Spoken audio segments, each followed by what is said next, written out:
उनका गल करना हर जालट। हाँ, बड़ा गांव के उप प्रधान है फरीद मोहम्मद जी, वो बोल रहे हैं कि मेरे पीछे हाथ है देरा के विधायक का जी, जिसने बाहर के बंदे लाए थे उसमें डंडे और हाकियों से हमारे ऊपर वार किया। इसमें जो है जमीन के पीछे दो गुटों में आपस में लड़ाई झगड़ा हुआ था और उसमें जो क्रॉस एफआईआर हुई है जो कोई गल नहीं, उनका गल करना हर जालट। हाँ, मैं भी कराता आज मैं भी कराता जाओ, कोई गल नहीं।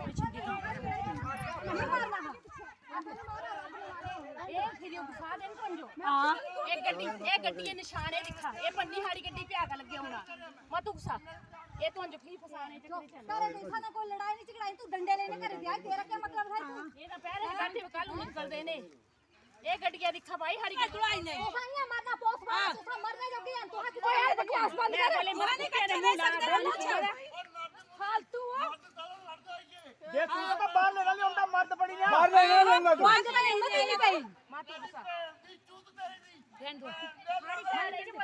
तेरी भैन है मारी ले अपनी जूती रिकॉर्डिंग कर तू मारे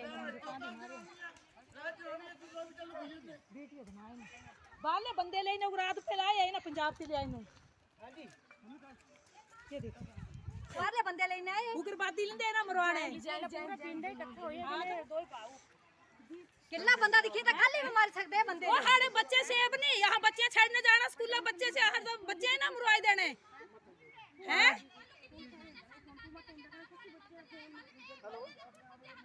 मैं नहीं मारे थी जो कुरान चुकानी तेरे वाली भी कहना मैं भी चुकनी है कुरान चुकनी कुरान नसीबुआ मारी डांग थी जो नसीबुआ मारी डांग तू पल्ले ला जो मर्जी कर जिनी मारी होंगे उसने भुगतना है मरना है कुत्ते ने मैं नहीं मारी है डांग मैं खाली थे ही नसीबुआ मारी डांग थी जो नसीबुआ लोग कहते तू सही खानी नसीब सही मारी डांग थी जो आहा ठीक है खड़ी है तू मार तो बथेरा है तू जे मारती के जम्मया तू ही तय जम्मया सूर में फौज में बंदा इन्होंने बाहर के बंदे भी लाए हैं। हां ये शादी सान बाहर से मेरा बंदे बाहर में ये रुको ये तो तीन चार होने ये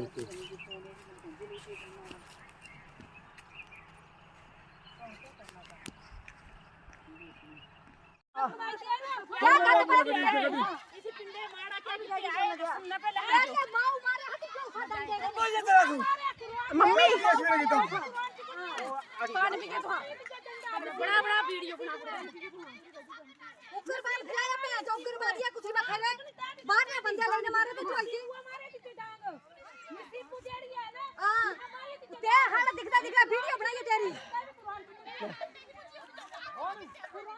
ता खड़ा दिखो करना ही हमने जो मारा था तालू ले तो जो क्या कर अपने साथ देना लोग का साथ दे करे कि 100 पे मारना पेगी मम्मी मुझे मम्मी ले ओए बाबी मम्मी मम्मी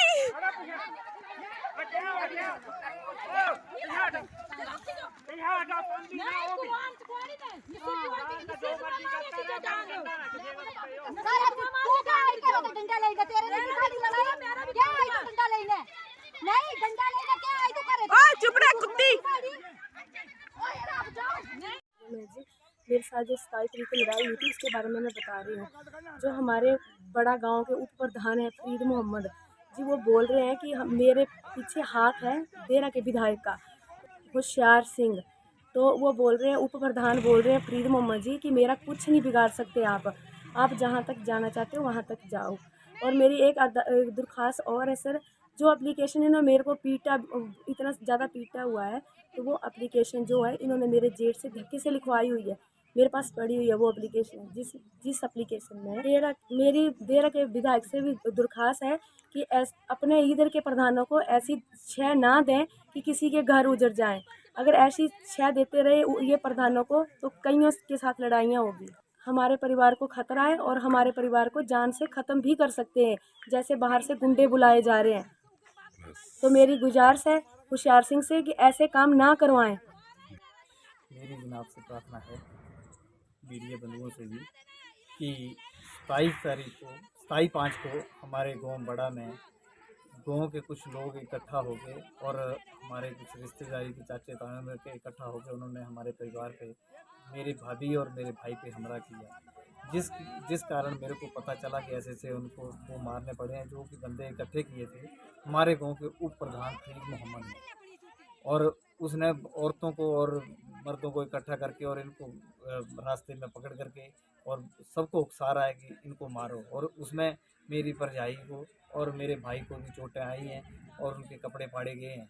और उसके बाद मौका पर खुद ही पुलिस बुला लेते हैं। मैं पुलिस आने के बाद पहुंचता हूं और उसके बाद पुलिस हमें बोलती है कि आप देरा चलो, आपकी बात वहाँ सुनते हैं। जब हम देरा जाते हैं तो हमारे घर के ऊपर पत्थर मारे जाते हैं। जब बच्चे हमारे हमें फ़ोन करते हैं और हम घर पहुंचते हैं तो उल्टा पुलिस हमें बोल रही है कि जी आप इनको पत्थर मार रहे हैं। तो इतने में यही बात होने के उपरांत हम पुलिस को फिर गुहार लगाते हैं कि हमारी कोई बात सुनी जाए। तो पुलिस बोलती है कि आप देरा चलो और वहाँ करते हैं। देरा आके मेरे भाई को अरेस्ट कर लिया जाता है 107 खूंजा के तहत। रात को हम 9 बजे यहाँ पहुँचते हैं, 8 बजे के करीब यहाँ पहुँचते हैं और 9 बजे तक हम एप्लीकेशन लिख के दे देते हैं। उसमें एक गवाही के तौर पर थाने की CCTV है। तो हमने जब दरख्वास्त लिखी तो दरख्वास्त में हमें बोला गया कि अगर बाई चांस आप लंबी दरख्वास्त लिखोगे, सबके नाम लिखोगे, तो कोई केस नहीं बनेगा और आपका भाई नहीं छूटेगा। इसके कारण मैं 12 साढ़े 12 बजे फिर एप्लीकेशन लिखी। बोला ये भी बहुत बड़ी एप्लीकेशन लिख दी है आपने और इसमें भी ऐसे कार्रवाई नहीं होगी। सुबह 5 साढ़े 5 बजे मेरे से फिर एप्लीकेशन लिखाई जाती है। उसके तहत SI श्री मंजीत जी कहते हैं कि इसके ऊपर हम 4-5 बंदों के नाम लिखो और हम कार्रवाई करते हैं। जब उसके वो एप्लीकेशन देने के बाद बीच में ये बोलते हैं कि अगर आपने अपने भाई को छुड़ाना है तो सबके नाम मत लिखो और सिंपल एप्लीकेशन लिखो। हमने वो सिंपल एप्लीकेशन लिख के दे दी। तो उसके बाद हम यहाँ से जाते हैं और घर जाते ही जैसे हम वापस अपने काम पे जाते हैं तो हमारे ऊपर फिर हमला हो जाता है। तो उसके ऊपर अभी तक विभाग ने ना वो बंदे पकड़े, कुछ बाहर के बंदे आए थे लाठियाँ और हाकियाँ लेकर के, कुछ यहाँ के थे। जो कि एक मेन आदमी है सरताजदीन सन ऑफ सतरदीन फौजी, जिसने बाहर के बंदे लाए थे, उसमें डंडे और हाकियों से हमारे ऊपर वार किया। जैसे मेरे भाई घर से गया तो उसकी गाड़ी को तोड़ दिया गया और उसके बाद शोर सुन के मैं पहुंचता हूं तो मेरे को भी मारा गया, मेरी घरवाली को भी मारा गया। उनके काफ़ी शरीर पे जख्म पड़े हैं। ये ज़रूर है कि मेरे को ये शक है कि जब रात के हम पहुंच गए थे और सुबह 6 बजे तक, 6:30 बजे हमारा मेडिकल होता है और दूसरे दिन उसी दिन जब मेडिकल होता है तो उसके बाद जब वो मेडिकल होता है उसके बाद फिर हमारी पिटाई होती है। जो मूवी बना रहे हैं बीच में कई बाइट और कई हमने अपने सोशल मीडिया पर डाले हैं, मगर कोई कुछ नहीं हुआ। उल्टे केस हमारे ऊपर और केस दर्ज किए जा रहे हैं और हमारी कोई सुनवाई हो रही है। हम पुलिस विभाग को बुरा नहीं बोल रहे हैं, मगर पुलिस विभाग की ये है कि जब हम फ़ोन करते हैं, दूसरी बार लड़ाई होती है तो भी घंटे 1.5 घंटे बाद पुलिस पहुंचती है और जिस रास्ते वो क्राइम करने वाले भाग जाते हैं उस रास्ते से दूसरे रास्ते पुलिस आती है और आज तक उन लोगों को नहीं पकड़ा गया। और मैं और मेरा परिवार इस वक्त बहुत सदमे में हैं। मैं पुलिस से भी, प्रशासन से भी गुहार लगाता हूं और अपने मीडिया बंधुओं से भी गुहार लगाता हूं कि मेरी बात को उच्च अधिकारियों तक या मुख्यमंत्री तक, माननीय उच्च न्यायालय तक भी इस बात को पहुंचाया जाए कि हमें न्याय मिल सके। क्योंकि हम इस वक्त सदमे में, मेरे बच्चे स्कूल नहीं जा रहे हैं। मेरे को कल भी इसकी वजह से ज़्यादा BP हाई होने की वजह से मेरे को कुछ लोगों ने उठा के टांडा पहुंचाया। मेरी अभी भी दयनीय स्थिति बनी हुई है। मेरा परिवार सदमे में, मेरी वाइफ भी पहले ही पैरालाइज्ड हैं और दवाई चली हुई है, मगर उसको भी मारा गया।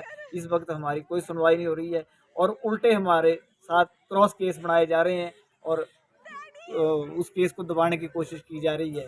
तो मैं चाहता हूँ कि हो सकता है कि यहाँ पॉलिटिशियन को दबाव के कारण, मगर मैं चाहता हूँ पॉलिटिशियन को भी मैं कुछ नहीं कहना चाहता हूँ, मगर मैं ये चाहता हूँ कि न्याय मिलना चाहिए। आज मेरे साथ हुआ है, कल किसी और के साथ होगा, कल किसी भाई और के साथ होगा। ये बिरादरी की बात नहीं है, किसी के साथ भी अगर बाहर के बंदे ऐसे गुंडागर्दी करते रहे तो इलाके में कोई भी सेफ नहीं है। मैं यही अपनी बेनती और गुहार लगा रहा हूँ कि मेरी बात को ऊपर तक पहुँचाया है। इन्हीं शब्दों के साथ मैं अपनी वाणी को विराम देता हूँ। धन्यवाद। दुकान को जा रही थी और मैं गाड़ी चला रही थी, मेरे घर वाले साथ में बैठे जो कि बीमार है, उनको 3 महीने हो गए बेड पे ही। तो उनको लेके जा रही थी। मेरे को नहीं था पता आगे उप प्रधान खड़े हैं, उन्होंने बंदे इकट्ठे किए हुए और प्रधान को भी बुलाया था। उप प्रधान खुद खड़ा था, वो भाग के आया, मेरी गाड़ी के आगे खड़ा हो गया, बोलता नीचे उतरो। तो सर मैंने नीचे नहीं उतरी। मैंने कहा क्या बात होगी। मेरे को उसने गले से खींचा और खींच के नीचे उतारा, जोर से नीचे फेंका। और मैंने बोला भैया क्या हो गया, क्यों मार रहे हो। बोलता कि आपने वहाँ लड़ाई की। मैंने कहा नहीं हमने कोई लड़ाई नहीं की, कोई बात नहीं हुई हमारी ऐसी। बोलता कि आप ज़्यादा गुंडागर्दी दिखा रहे हो। मैंने कहा ऐसा भी कुछ नहीं हुआ। तो बोलता कि मारो इसको मारो। ऐसी कोई बात हुई नहीं थी। जो बातें उसने बोली है, मेरे घर में CCTV कैमरे लगे हैं और वो चेक किए हुए पुलिस वालों ने, उसमें कोई ऐसी बात नहीं हुई है जो वो बातें बोल रहा है। उप प्रधान फरीद मोहम्मद, उसके साथ उनके घर की सारी लेडीजें थी और एक चाचा ससुर है, उसकी बेटियां थी, उसके दामाद थे। तो गांव के कम से कम भी 70 बंदे थे वो, और हम दो बंदे थे। तो अगले दिन फिर लड़ाई की उन्होंने। तो अगले दिन उन्होंने बाहर से गुंडे मंगवाए हुए थे। तो उन गुंडों ने मेरे से बड़े वाले जेठ जो उनकी गाड़ी तोड़ दी, उनको जान से मारने की पूरी कोशिश की गई। जब तक हम पहुंचे तब तक उन्होंने गाड़ी तोड़ दी थी। हमारी मुख्यमंत्री से दरख्वास्त है कि हमारे साथ न्याय हो और हिमाचल में ऐसा किया जा रहा तो ऐसा बंद होना चाहिए। मेरा नाम रुक्को देवी है, मैं बड़ा दुखी हूँ। और मेरे को सर पता चला जब जो उनको मारने पड़े, बाहर से गुंडे मंगवाए थे उन्होंने। मैं आगे अपने पति को बचाने आगे हुई तो उन्होंने मेरे को भी पीटा और मेरे को बेहोश कर दिया था। और मेरी ये देखो उंगली हाथ ये भी काटा है और ये बस पूरी तरह से मेरी पिटाई की है उन्होंने और मेरे को बेहोश कर दिया। तो और मेरी ये मुख्यमंत्री जी से ये है कि हमें न्याय मिलना चाहिए और हमारे बच्चे भी सेफ नहीं है सर। कोई बात ठीक। अब पुलिस क्या बोल रही है? सर पुलिस हमारी कोई सुनवाई नहीं कर रहे हैं। उस दिन हमने पूरी रात उन्होंने हम लेडीज़ों को तीनों औरतों को बिठा रखा थाने में। और सुबह बोलते हैं 6:30 बजे फिर हमारा मेडिकल होता है और मेडिकल करवा के हम घर जाते हैं तो दोबारा हमारी पिटाई की जाती है और हमारी सुनवाई कोई नहीं कर रहा है, प्रशासन भी नहीं कर रहे हैं सर।